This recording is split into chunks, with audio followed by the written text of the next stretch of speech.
I would be very actually grateful for people if they don't use my old pictures, because as I have changed now, they can't use my old pictures.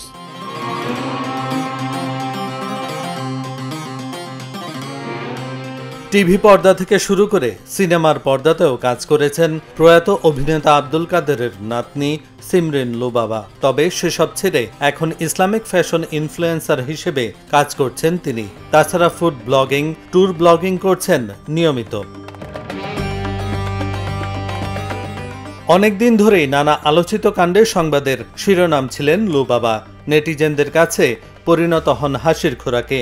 তবে তার বয়স বিবেচনায় এসব আলোচনা থেকে সরে আসে অধিকাংশই।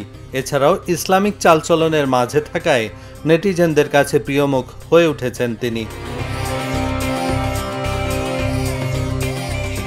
সম্প্রতি অভিনেত্রী দিলারা জামানের হাত থেকে আলোকিত নারী পুরস্কার পেয়েছেন লুবাবা।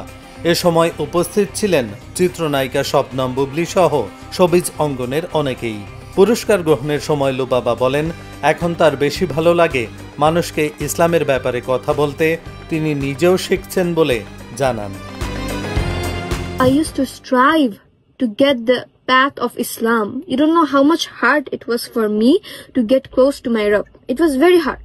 You are not in this dunya to please the people. If you please people, they will break you.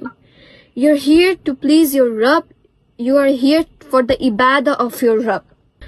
You came from your creator, you go to the creator. Just look at the beautiful path of Islam. It's not restricting you, it's protecting you.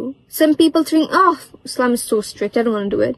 But it will protect you from any harm that comes in your life.